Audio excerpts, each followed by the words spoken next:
Welcome to the Kingdom Culture Podcast that was created on purpose with a purpose to empower, uplift, and guide others to the center of God's perfect will. Kingdom Culture family, welcome back to the Kingdom Culture Podcast. This week I want to talk about letting go and why it's so hard to do it and how to do it. So recently I've come into a season of my life that I've realized that I've had to let go of a lot of things, whether that be past trauma, whether that be new opportunities, that I had taken but no longer serve me, because that could be a thing too. People, and even old grudges or something like that. That could fall into having to let go, because you have to make sure that you let go of those emotions so that you can live a better life, right?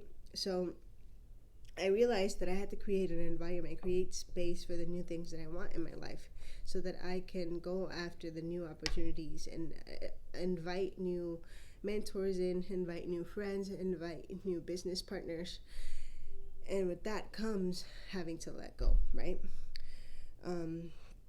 So, like I said, whether it's past relationship, grudges, expectations, letting go could be extremely challenging, right? But why is that? Why do we think that is? And that's what we're going to talk about today. So it could be an uphill battle for many, many reasons. The first one that I could come up with was attachment. We often become emotionally attached to people, outcomes, or material positions. This attachment creates a sense of identity and comfort, making it hard to part ways. For me, it's difficult to let go of people. So I think that's what I struggle with the most, because opportunities, I know what I'm very self-aware that I know what I want to work on and what I don't want to work on. But people, I love people, whether it's an old high school friend, or just an acquaintance that I like to keep around, and then I realize that they're no longer serving me, or I'm not serving them, and it can be really difficult for me to let them go. And so learning to work through that and make sure that, I realize, just because I let go of somebody doesn't mean that I have beef with them or I have unresolved issues. It just means that we are in different life paths and they must go on their way. I've learned to, and I've said this on the podcast before, I've learned to hold people lightly, so that, whoever comes into my life, it's a blessing. Whoever goes, it's still a blessing, because the time that they spent with me taught me something, right? Another one is fear of the unknown. It's hard for us to let go because it often means stepping into uncertainty. The fear of what lies ahead can be paralyzing, keeping us stuck in familiar and uncomfortable situations. So the fear of the unknown, that's very real for me, because I remember when it was time for me to move on from a past relationship that I was in for about 5-6 years. We were engaged, we were going to get married, but we were no longer serving each other. We were not healthy for one another. We were not treating each other as we should. Let's just say that. And I was so scared to be on my own. I was so scared to get up and leave. And I stood there in that relationship unhappy for a very long time, because I was scared of what was next. And I kept going around in circles. Like I said, I would tell myself, I'm leaving, I'm not leaving, I'm leaving, I'm not leaving, until finally, my circumstance, the environment I was in, made me have to move forward and made me leave that relationship. And from there, both of our lives got better, and so learn to know that the unknown is not scary. It's only scary because you haven't been there before, but it doesn't mean that it's going to be bad. It doesn't mean that you can pick up from zero and move forward and do something else. So do not let the fear of the unknown stop you, or not allow you to move forward, or not allow you to change, because you don't know what's next, right? Number 3, the third thing I would say is control issues. Holding on can be a way of maintaining control over our lives. Releasing control can feel like losing a part of ourselves. So control issues can come from, you wanting to direct your life at a certain time, in a certain way, or make sure that you have a big old plan for your life and have to check off every single box, every single step that you take to get there. Having control could also mean having control over your relationships. Like, you manage the time, you manage the way that people talk to you, you manage just how you hold your relationships.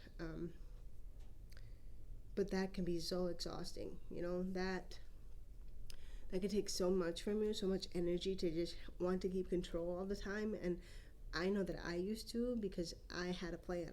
I was like, okay, cool. When I became aware of, owning a business and being an entrepreneur, I'm like, all right, let's lock in.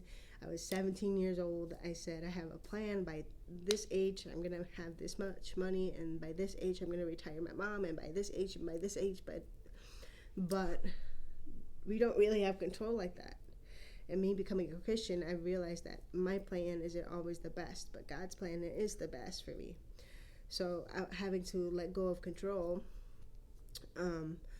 has been challenging, but it's helped me grow so much, and I'm no longer as stressed, right? Because think about it. If you don't want to control something, then it's always in here. You're always thinking about it. You're always making sure that you do what you need to do, right? That's taking control. So learn to let go and not have so much control over things. Let life flow through, and you'll feel so much better, right? And the last reason why I think I would hold on to things is because of past trauma. So unresolved past experiences can make it hard to let go and move forward. Trauma can anchor us to past events, past emotions, and past circumstances. And for me, I think the main thing that I could think of that I had not been able to let go of was my father leaving me, my father not being in my life, my father randomly dropping us as a family and not being here. But I in this process, I realized that, like, hey, you know what? He came back. He did. He was looking for us. He called me one time when I was in my past relationship and not this headspace of healing. And I remember I hung up the phone on him and I said, I don't want nothing to do with you. And I punched a wall. Again, unhealed version. Not the best thing for me, but I then came to realize, like, wow, I lost 4 or 5 years from talking to him because I held on to my past trauma instead of saying, like, oh, okay, hey, how are you? Thank you for calling. Can we resolve this? And when I did heal and when I did look for him and I did, accept his apology and everything else, I only got 3 months with him. I only got 3 months before he passed away. And, it doesn't bother me as much, but before I was like, I missed out on time with him because I could not let go of the hurt that he caused me. So don't let past trauma keep you in a sense of missing out, or a sense of being angry with somebody, or a sense of you missing out on life, doing new things, having new experiences. Because I get it, trauma is hard and it's difficult to move forward from. But I do pray that you are healing and you are allowing yourself to move on, because you are not living at that point, you're surviving. And I'm speaking from experience. I want you guys all to enjoy life, and be present and allow yourself to be happy, right? So how did I start to move forward and actually let go of things in an easier way, right? So number one thing is always become aware of your feelings. I'm always going to say this because this is what I do. This is what I still do. And it's helped me a lot. Accept your feelings, because denying or suppressing emotions can make them stronger. You do this by, again, writing down your thoughts, writing down your feelings. Start to journal. The more that you start processing your thoughts and emotions, the faster that you understand them and feel better. You could also talk to people. I know that I've shared trauma and things that were in my heart with other people that I trust deeply, and we went into prayer about them, and it helped me release whatever it was that was going on. Because it also brings clarity. Like, when you talk to somebody you trust, they give you a different perspective, or even a therapist, right? They give you a different perspective. They switch up your perspective of the moment, because you are right here, right? You're centered on the hurt, you're centered on the main emotion, and you don't see past that. So talking to somebody really, really helps you bring clarity and helps you understand the root of whatever is going on. Um, Another thing I did was refrain my mindset. So changing the way that you think about a situation makes a big difference. So again, it's all about being aware of how you feel and being aware of what's going on in your mind. So let's say that, with my father, I could have been like, all right, thank you for calling. What's going on? After that phone call, if I was me today, I would have sat down, journaled, and see how I felt, and replaced how I was feeling with something positive. Change the thinking about my father. If that was me, years ago, if that was me today, I would have been like, thank you for calling, let's talk again soon. Hung up, wrote down everything that I was feeling, whether it be anger, sadness, frustration, whatever else. And I would have been like, okay, how do I really feel about my father? My father did the best that he can. He did not abandon me. My father was trying when he was younger. He did not know better. I am fully accepted and loved by the Lord. My father did not mean to hurt me. And so you start reframing your thinking, you start reframing the way that you see things, and that helps a lot. Positive affirmations, help you move forward. Another thing that you could do is say, like, I am strong and capable of moving forward from this blank. I am strong and I am capable of reaching this blank, right? Because the way that, when you say things out loud, it becomes reality after you repeat it, right? Over and over and over again, it becomes real.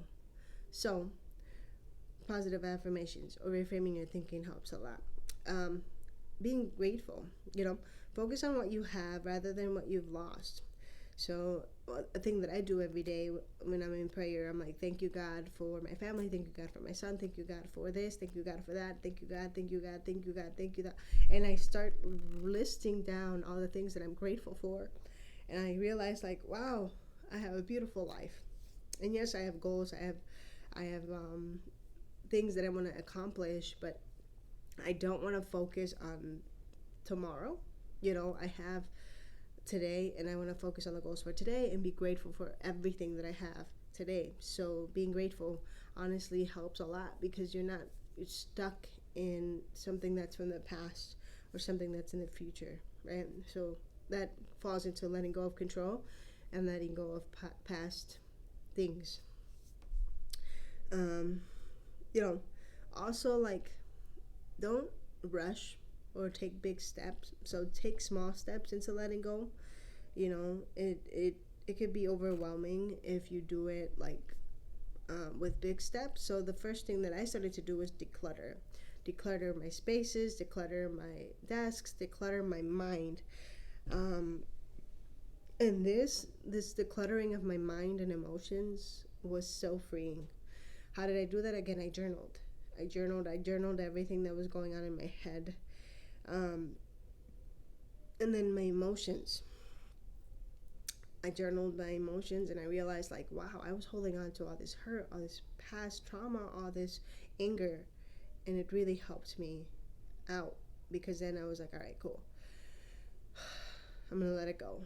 And I did. And now my life is better, right? So declutter everything around you, declutter your environment, make it easier on yourself. Also set boundaries with people. That's the one thing that I've loved to learn, was to set boundaries with myself and others. So setting boundaries for myself means that I'm not going to show up at 100% if I can't or don't have the capability. I'm not going to say yes to everything, and I'm not going to agree with what everybody says, because the people pleaser in me will always say yes. But I've learned to set boundaries for myself that are healthy for me, that allows me to carry on healthier relationships. So set boundaries, reduce the contact with people or the situations or places or anything else that doesn't serve your well-being, right? And then the fourth thing is to create new habits. Replace old habits with new, healthier ones. I always tell you guys this. Good habits is what's going to change your life, because everything that we do is a habit. You just have to replace it with something better. So, for me, exercise and physical activity was a great way to, channel through my emotions. Even today, it's my distressor. So, physical activity of any kind, go walking, go running, ride a bike, I don't know. Whatever you want to do, but do some physical activity, because it allows you to reduce stress and release endorphins, and so your body kind of does its thing with that.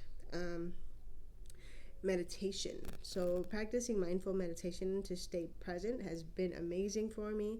I'm able to do that just randomly. So if I'm feeling overwhelmed, I'll take a minute and do some breathing exercises, like I'll do that 3 times and become present and feel my body, and then feel a lot better. So being mindful and practicing meditation and prayer is a big thing too. You could also, join a support group or go to therapy to help you with your past trauma, because like I said, trauma is hard to heal from. I'm not saying that you are not doing your best. I'm just saying that there's always a little bit more room for improvement. And sometimes we need help. We need professional help, and that's okay. I know that I had to go get it. I still am in it, and it's helped me a lot. Therapy has given me a chance to speak and a chance to kind of just see my life in a different perspective, and it's been amazing, right? So you can also seek professional help, and I'm always going to be an advocate for that, because your mindset and your mental health is so important, and you should take care of it, right? So again, start a journal, practice positive affirmations, declutter, set boundaries, engage in physical activity, mindful meditation, and seek support if you need it. These are the 7 pillars that I always try to go into, so that I declutter my mind and I let go of things that no longer serve me, right? So know that you're doing your best. Know that letting go is not easy, and you're not the only one struggling, because to this day it's still struggle. But I remember these 7 things, and I'm like, all right, cool. I'm not like that anymore. I want to be better. So I'm putting in those 7 habits to make sure that my life is how I want it to be, right? And as always, always, always, I'm going to leave you guys with a Bible verse. The Bible verse of this week is Philippians 3:13 and 14. Brothers and sisters, I do not consider myself to have taken hold of it, but one thing I do, forgetting what is behind and straining towards what is ahead, I press on toward the goal to win the prize for which God has called me heavenward in Jesus Christ. This verse emphasizes the importance of letting go of the past and focusing on the future, striving towards the goals and purpose that God has set for us. So remember, that letting go is not easy. Every step, no matter how small, is progress, and you are allowed to change your mind all the time, right? So remember that I love you, but the Lord loves you more. Always, always, always. Don't forget to like, share, and subscribe, and we will see you guys next week. God bless.